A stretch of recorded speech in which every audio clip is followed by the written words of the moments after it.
ngasi video se akhoi gi hayeng hangchit purnima numit ki kenwa ni ko haidi tawba yaba rituals aduga manifestations ki matang da ni ko ado laiba kenoning do kabagi purnima se buddha ko haidi buddha mercury plus moon ko ain mamang do su mamang chai do semjai ko sigi video se ko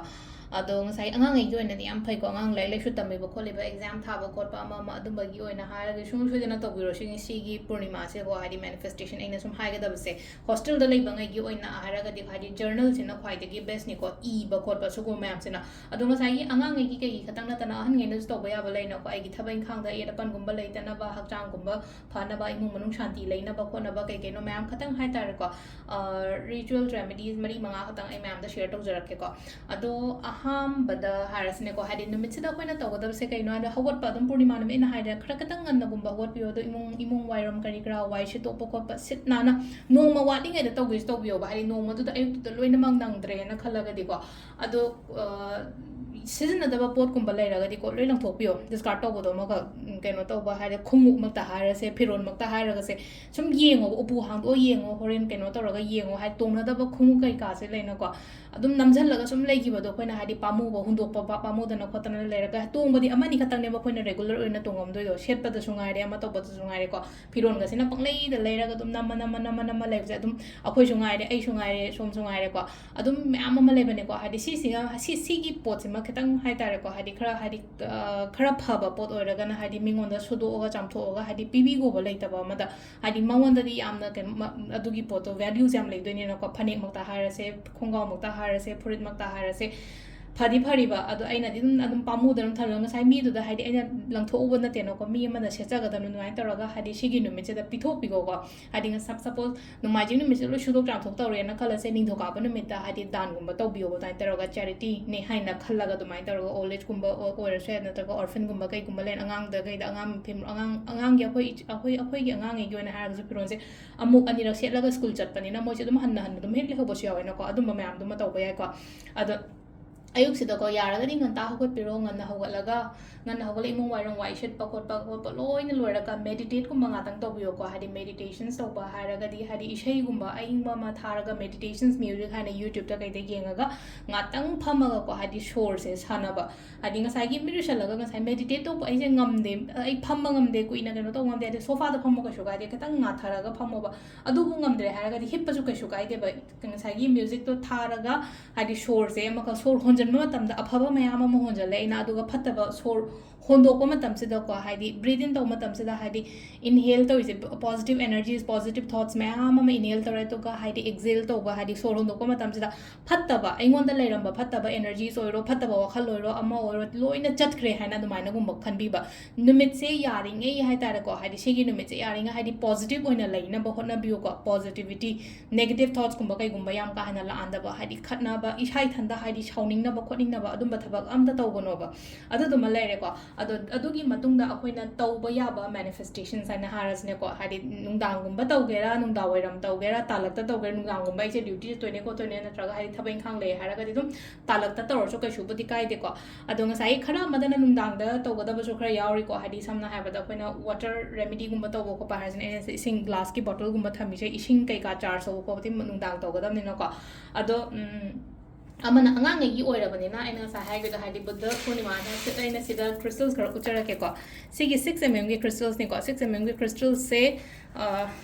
angang gi kaino tawraga ko hadi sembi ba yaga ni ko bracelet kumba kai gumba dumai tawraga hai lai lai shu tamme ba amethyst na haraga di lai lai shu gi ne am phai ko to pic shu pi angang gi khut size kumba kai gumba tawraga ko store da la aga sisima to bi ba yaga ni ko adona ngai koina customization angang gi yon ba se lishing ma changa gumba yon ba ni ko ado sigi buddha purnima gi na special loina ai lupa 700 khatang da thadok jage ko angang gi customize ko ado la aga sisina store gi number da dum contact to biro ko facebook ta kai da yaw ba ni ko store number da aro singai sina ngang gi specially ore ko hadi student customized bracelet se katang buddha purnima ga relate oina sima keno to thosare ko aduga akoina tawba yaba manifestations ki matang da la je journal iba matam se da leina ko hadi aina sum hygienic ba haraga di ko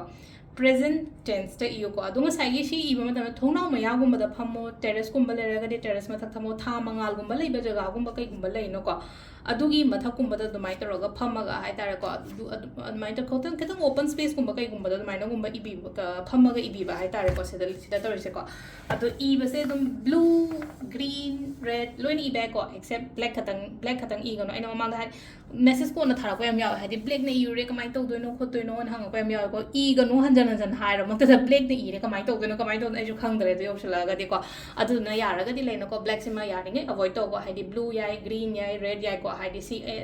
atopa colors loina ma yai ko black khatang I gano black na ma leino ko phane negativity release to hon do ko lan ba adum matam da se leino ko adu black sima avoid to ba ko I ba matam si ko ni I do ka ai I di iro gi ko sida ishala ge ibagi niyom de hairang ge ba ibai niyom haiba matam se kamai tor dear universe ana han har ko adi aina thajaba ishor do aina ida suga suga de ko dear universe aina tawru thaba khoding mak loina mai pai haji laino ko mi haiba hadi tawru samuta amta daw yadre ko train hai to shor podi ko iba matam se ko aina tawru thaba khoding mak mai loina pae haidi mai gai mari dagi haidi laino khoi gi mai gai mari sidagi loina positivity positive energies myam ama lae aina tawru thaba khoding mak loina mai pae aina exam hadi samna habada exam tha doine na khalase natraga already tharaga laifine ai exam results positive oire natraga hadi laino ko I have dum angangi ibada I have clear my NEET exam I have clear my competitive exam hadi xyz ming sai aina thari ba kholi ba dum mayam dum ler ko sisina hadi angangi oire ko akoi ahan ngai gi oina haraga su laino ko thaba ingkhangi kai matang da ai gi business su ko su smai tawre tha ma da su yole ai gi promotions yare khole aina oi haningi ba part me am do positive si je dum I yo ba journal I ba se ha tare ko hadi purnima ama katang I raga su do ko na every purnima thashi gumba se yare tham da ni ni katang ni na khai do che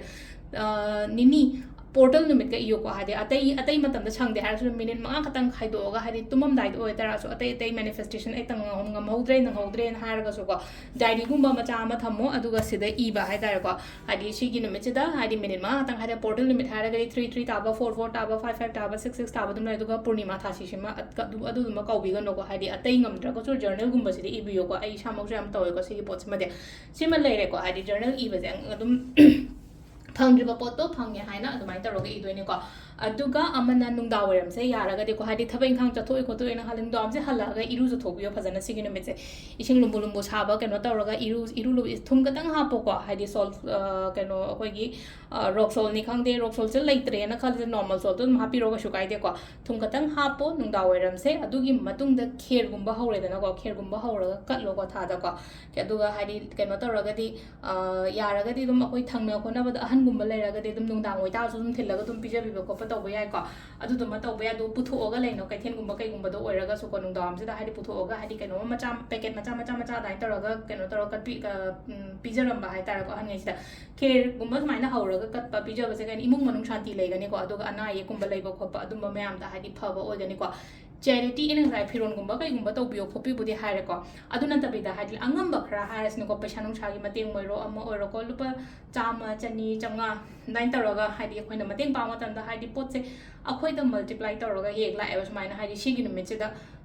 donations charity gumba kai gumba to wasi da ba aduna yaraga di hadi si angamba khra dang oi taraga sto bio ko aduga amana belief ritual to ba ko belief ritual se da hadi aina पामी बा amount तो ई से बसिदा हाजी समना हाबदा आई हाजी लाकदब ले ना खलस bill पला मंगा लाकदब ले लाकतरा लाकदा ई ओ बसिदा green colour की pen ने ई ओ को Hadi rupees 10-20 lakhs hai tara engonda lakadori ba phang lambi le raga di natabida le na ko pisa kem phang ningai lete tar I raga di kem ta la oi ko aduna tra haide ai na tan ba ngam ga da ba oi ba adagi engonda lakada oi ba amount ma kari ma le na ko stuck taroga le ko le haraga di adugi amount to iyo sida ko aduga I raga kamai to ga da no hai kan sida ko ai ki होगी phone लेना को phone की मनिंग गुम बजे cover मनिंग दा हपचन बिबो को सिमा तो बया को सिसना पैसा गे ले को पैसा मशिंग इ दोने को केम यूरो पैसा मशिंग दो इरा ग्रीन कलर के पेन ना अदे ब्लू कलर पेन ना इरा ने एग्जाम गुम ब इ बा हेल्थ गुम ब इ बा हादी एग्जाम को हादी केम इ गनो बा हाय तार को हादी सिदा इ मतम दे एग्जाम खतंग इयो हादे वखन द डेट वखन द खन बियो को हाई सी एग्जाम से क्लियर ओए हेडलाइन हारा को जो हेल्थ टू इरा ग हादी अक्षांग से ना बा फरे को कांदा द नाइ तरगा रिलेशनशिप को रिलेशनशिप ने रेड कलर की पेन गुम ने इरा ग रिलेशनशिप गुम ब इरा को लगा ꯁꯤꯉꯩꯁꯤꯅ ꯕꯔꯟ ꯇꯧꯊꯣꯛꯑꯣ ꯍꯥꯏꯗꯤ ꯍꯦꯜꯊꯀꯨꯝꯕ ꯑꯦꯛꯖꯥꯝꯒꯨꯝꯕ ꯑꯗꯩ ꯀꯩꯅꯣꯒꯨꯝꯕ ꯁꯤꯒꯨꯝꯕ ꯃꯌꯥꯝꯁꯤꯅꯀꯣ ꯍꯥꯏꯗꯤ ꯕꯔꯟ ꯇꯧꯊꯣꯛꯄꯤꯕ ꯈꯣꯠꯇꯣꯛꯄꯤꯕ ꯑꯗꯨꯝꯕ ꯂꯩꯔꯦꯀꯣ ꯑꯗꯨꯒ ꯉꯁꯥꯏꯒꯤ ꯄꯩꯁꯥ ꯃꯁꯤꯡꯒꯨꯝꯕ ꯏꯔꯒ ꯊꯝꯈꯤꯕꯗꯨꯅ ꯑꯗꯨꯗꯨꯅ ꯑꯩꯒꯤ ꯐꯣꯟꯒꯤ ꯃꯅꯤꯡꯒꯨꯝꯕ ꯀꯩꯒꯨꯝꯕꯗ ꯑꯗꯨꯃꯥꯏꯅ ꯍꯥꯞꯄꯀꯣ ꯑꯗꯨꯗꯨꯃ ꯂꯩꯔꯦꯀꯣ ꯑꯩꯈꯣꯏꯅ ꯁꯤꯒꯤ ꯅꯨꯃꯤꯠꯁꯤꯗ ꯕꯨꯙ ꯄꯨꯔꯅꯤꯃꯥ ꯅꯨꯃꯤꯠꯇ ꯇꯧꯕ ꯌꯥꯕꯁꯦꯀꯣ ꯄꯩꯁꯥ ꯃꯁꯤꯡꯁꯤꯅ ꯑꯩꯒꯤ ꯀꯩꯅꯣꯗ ꯍꯥꯞꯄꯦ ꯄꯩꯁꯥꯗꯣ ꯍꯌꯦꯡ ꯐꯪꯉꯦ ꯍꯥꯏ ꯀꯥꯟꯗ ꯁꯤꯁꯦ ꯃꯩ ꯊꯥꯗꯣꯛꯑꯒ ꯃꯥꯒꯤ ꯀꯩꯅꯣꯗꯣ ꯑꯩꯈꯣꯏꯅ ꯍꯥꯏꯗꯤ ꯀꯥꯝꯊꯣꯛꯈꯤꯗꯣꯏꯅꯤꯀꯣ ꯍꯥꯏꯗꯤ ꯕ꯭ꯂꯣ ꯇꯧꯊꯣꯛꯄ ꯉꯁꯥꯏꯒꯤ ꯃꯥꯒꯤ ꯑꯦꯁꯦꯁꯇꯣꯀꯣ ꯑꯗꯨꯗꯨꯃ ꯂꯩꯔꯦ ꯑꯗꯨꯒ ꯃꯊꯪꯗꯀꯣ ꯍꯥꯏꯗꯤ crystal ꯆꯥꯔꯖꯤꯡꯒꯨꯝꯕ ꯀꯩꯒꯨꯝꯕ ꯇꯧꯕ ꯌꯥꯏꯀꯣ ꯍꯥꯏꯗꯤ ꯁꯄꯣꯁ ꯑꯩꯒꯤ crystalꯒꯨꯝꯕ ꯂꯩꯌꯦ ꯈꯣꯠꯂꯦꯅ ꯈꯜꯂꯁꯦꯕ ꯍꯥꯏꯗꯤ ꯁꯤꯗ ꯁꯨꯝ ꯑꯩꯅ ꯁꯤꯗ ꯀꯩꯅꯣ ꯍꯥꯞꯄ ꯊꯝꯃꯦꯀꯣ ꯁꯤꯒꯤ crystals ꯃꯌꯥꯝꯁꯦ ꯑꯩꯈꯣꯏꯅ ꯆꯥꯝꯊꯣꯛ ꯈꯣꯠꯇꯣꯛ ꯇꯧꯔꯦꯅꯀꯣ ꯁꯤ ꯑꯩꯅ ꯁꯨꯝ ꯁꯤꯖꯤꯟꯅꯕꯩꯅꯦꯀꯣ ꯁꯤ ꯌꯣꯟꯕ ꯈꯣꯠꯄꯒꯤꯗꯤ ꯅꯠꯇꯦ ꯁꯤꯖꯤꯟꯅꯕꯩꯁꯦ ꯉꯁꯥꯏꯒꯤ crystalꯁꯦ ꯏꯁꯤꯡ ꯑꯁꯦꯡꯕꯅ ꯆꯥꯝꯃꯦ ꯈꯣꯠꯂꯦꯅ ꯈꯜꯂꯁꯦꯕ ꯑꯗꯨꯒ ꯗꯨꯞꯀꯨꯝꯕ ꯀꯩꯒꯨꯝꯕ ꯊꯥꯗꯣꯛꯄ ꯍꯥꯏꯕꯒꯤ ꯑꯥꯔꯊꯗꯤ ꯑꯩꯈꯣꯏꯅ ꯁꯄꯣꯁ ꯀꯣ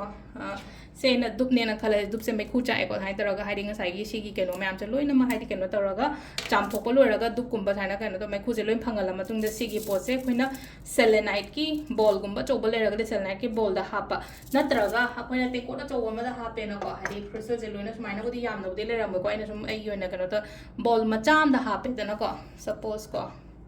ꯁꯤꯒꯨꯝꯕ ꯇꯦꯡꯀꯣꯠ ꯃꯆꯥ ꯑꯃꯗ ꯂꯧꯔꯁꯦ ꯑꯗꯨꯒ ꯍꯥꯏꯗꯤ ꯉꯁꯥꯏꯒꯤ ꯁꯤ crystals ꯃꯌꯥꯝꯁꯦ ꯂꯣꯏꯅ ꯍꯥꯞꯄꯒ ꯃꯄꯥꯟꯗ ꯀꯩꯗ ꯑꯗꯨꯃꯥꯏꯅ ꯆꯥꯔꯖꯀꯨꯝꯕ ꯇꯧꯕꯤꯕꯀꯣ ꯁꯤꯁꯤꯃ ꯇꯧꯕ ꯌꯥꯔꯦꯀꯣ ꯑꯩꯈꯣꯏꯅ ꯇꯧꯒꯦ crystal ꯆꯥꯔꯖ ꯇꯧꯕꯀꯣ ꯑꯗꯨꯒ ꯉꯁꯥꯏꯒꯤ ꯑꯃ ꯋꯥꯇꯔ ꯆꯥꯔꯖ ꯇꯧꯕ ꯈꯣꯠꯄ ꯑꯩꯅ ꯍꯥꯏꯅꯀꯣ ꯋꯥꯇꯔ ꯆꯥꯔꯖ ꯇꯧꯕꯁꯤꯅ ꯀꯃꯥꯏꯅꯅꯣ ꯍꯥꯏ ꯀꯥꯟꯁꯤꯗ ꯏꯁꯤꯡꯁꯦ ꯑꯗꯨꯝ ꯃꯄꯥꯟꯗ ꯂꯤꯛꯂꯤꯒꯤ ꯕꯣꯇꯜ ꯑꯃꯗ ꯀꯩ ꯑꯃꯗ ꯊꯝꯕꯤꯔꯝꯃꯣ ꯁꯨꯃꯥꯏꯅ ꯇꯧꯔꯒꯀꯣ ꯑꯗꯨꯒ ꯁꯤꯒꯤ ꯏꯁꯤꯡꯁꯦ ꯑꯗꯣ ꯉꯁꯥꯏꯒꯤ ꯏꯁꯤꯡꯁꯦ ꯊꯝꯕ ꯃꯇꯝꯗꯁꯨ ꯏꯟꯇꯦꯟꯁꯟ ꯑꯃꯒ ꯂꯣꯏꯅꯅ ꯊꯝꯃꯝꯃꯣꯀꯣ ꯁꯤꯒꯤ ꯏꯁꯤꯡꯁꯦ ꯍꯥꯏꯗꯤ ꯑꯩꯅ ꯊꯝꯃꯤꯁꯦ ꯍꯦꯜꯊꯀꯤ ꯑꯣꯏꯔꯣ ꯅꯠꯇ꯭ꯔꯒ ꯁꯨꯝ ꯂꯩꯅꯀꯣ ꯁꯤ ꯏꯁꯤꯡꯁꯦ ꯊꯛꯑꯒ ꯑꯃꯨꯛꯀ ꯍꯦꯟꯅ ꯑꯩꯉꯣꯟꯗ ꯂꯩꯅꯀꯣ ꯑꯌꯦꯠ ꯑꯄꯟ ꯂꯩꯇꯕ ꯈꯣꯠꯇꯕ ꯑꯗꯨꯒꯤꯗꯃꯛꯇꯅꯦ ꯅꯨꯡꯗꯥꯡꯁꯦ ꯊꯝꯕ ꯃꯇꯝꯗ ꯏꯁꯤꯡꯁꯦ ꯆꯥꯔꯖ ꯇꯧ ꯂꯤꯛꯂꯤ ꯕꯣꯇꯜꯁꯦ ꯊꯝꯕꯤꯔꯝꯕꯅꯤꯅꯀꯣ ꯑꯗꯨꯒ ꯑꯗꯨꯃꯥꯏꯅ ꯇꯧꯕ ꯑꯃ ꯂꯩꯔꯦꯀꯣ ꯁꯤꯁꯤꯃ ꯂꯩꯔꯦꯀꯣ ꯏꯁꯤꯡ ꯋꯥꯇꯔ ꯆꯥꯔꯖ ꯇꯧꯕ ꯑꯃ ꯂꯩꯔꯦꯀꯣ ꯑꯩꯈꯣꯏꯅ ꯁꯤꯒꯤ ꯅꯨꯃꯤꯠꯁꯤꯗ ꯇꯧꯕ ꯌꯥꯕꯁꯦ ꯑꯗꯨꯒ ꯑꯃꯅꯀꯣ ꯀꯩꯅꯣ ꯇꯧꯕꯤꯌꯣ ꯁꯤꯗ ꯂꯩꯔꯤꯁꯦꯀꯣ ꯃꯉꯥ ꯆꯞꯄꯤꯀꯣ ꯃꯉꯥ ꯆꯞꯄꯤꯒꯤ ꯀꯣꯏꯟ ꯑꯃ ꯁꯨꯃꯥꯏꯅ ꯂꯧꯁꯦꯀꯣ ꯁꯤꯁꯨ ꯃꯄꯥꯟ ꯊꯝꯃꯝꯗꯣꯏꯅꯦꯀꯣ ꯃꯉꯥ ꯆꯞꯄꯤꯒꯤ ꯀꯣꯏꯟꯁꯦ ꯀꯃꯥꯏꯅ ꯇꯧꯒꯗꯒꯦ ꯍꯥꯏ ꯀꯥꯟꯁꯤꯗ ꯑꯩꯈꯣꯏꯒꯤ ꯀꯩꯅꯣ ꯁꯤꯟꯗꯨꯔꯒꯨꯝꯕ ꯂꯩꯔꯒꯗꯤ ꯑꯉꯥꯡꯕꯀꯣ ꯂꯩꯔꯒꯗꯤ ꯇꯧꯕꯤꯌꯣ ꯑꯗꯨꯃꯥꯏꯅ ꯇꯧꯔ ꯁꯤꯟꯗꯨꯔꯁꯦ ꯂꯩꯇ꯭ꯔꯦꯅ ꯈꯜꯂꯁꯦꯕ ꯈꯪꯕ꯭ꯔꯥ ꯍꯥꯏꯗꯤ ꯁꯤꯟꯗꯨꯔꯁꯨ ꯂꯩꯇ꯭ꯔꯦ ꯀꯩꯝ ꯂꯩꯇ꯭ꯔꯦ ꯈꯣꯠꯇ꯭ꯔꯦꯅ ꯈꯜꯂꯁꯦ ꯇꯥꯔꯗꯤ ꯃꯨꯛ ꯑꯉꯥꯡꯕꯒꯨꯝꯕ ꯀꯩꯒꯨꯝꯕꯅ ꯍꯥꯏꯗꯤ ꯑꯩꯒꯤ ꯑꯍꯧꯕ ꯃꯃꯤꯡꯁꯦ ꯑꯩ ꯃꯤꯡ ꯑꯊꯣꯏꯕꯤ ꯍꯥꯏꯅꯀꯣ ꯏꯌꯣꯕ ꯁꯤꯗ ꯍꯥꯏꯗꯤ ꯃꯅꯤꯡꯗ ꯏꯒꯦꯔꯥ ꯃꯃꯥꯡꯗ ꯏꯒꯦꯔꯥ ꯀꯩꯁꯨ ꯀꯥꯏꯗꯦꯀꯣ ꯍꯦꯗ ꯑꯦꯟ ꯇꯦꯜꯁꯤꯗ ꯉꯁꯥꯏꯒꯤ ꯑꯃꯨꯛ ꯍꯪꯉꯛꯄ ꯌꯥꯎꯒꯅꯦꯕ ꯀꯣꯏꯁꯟꯁ ꯍꯥꯏꯗꯤ ꯃꯃꯥꯡꯗ ꯏꯒꯗ꯭ꯔꯥ ꯃꯇꯨꯡꯗ ꯏꯒꯗ꯭ꯔꯥ ꯍꯥꯏꯗꯤ ꯏꯅꯤꯡꯕ ꯁꯥꯏꯠꯇ ꯑꯗꯨꯝ ꯏꯌꯣꯀꯣ ꯏꯌꯣꯀꯣ ꯁꯤꯗ ꯍꯥꯏꯗꯤ ꯁꯨꯃꯥꯏꯅ ꯍꯥꯏꯇꯥꯔꯦ ꯉꯁꯥꯏꯒꯤ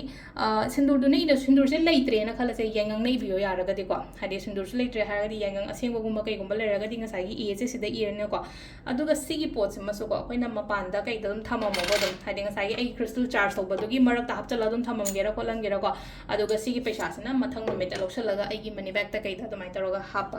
ꯁꯤꯃꯒ ꯇꯧꯕꯤꯕ ꯌꯥꯏꯀꯣ ꯑꯗꯨꯒ ꯑꯇꯩ ꯑꯇꯩ ꯐꯅꯌꯥꯝꯗꯤ ꯌꯥꯝꯃꯦ ꯑꯩꯈꯣꯏꯅ ꯃꯌꯥꯝꯗ ꯁꯦꯌꯔ ꯇꯧꯖꯔꯤꯁꯦꯀꯣ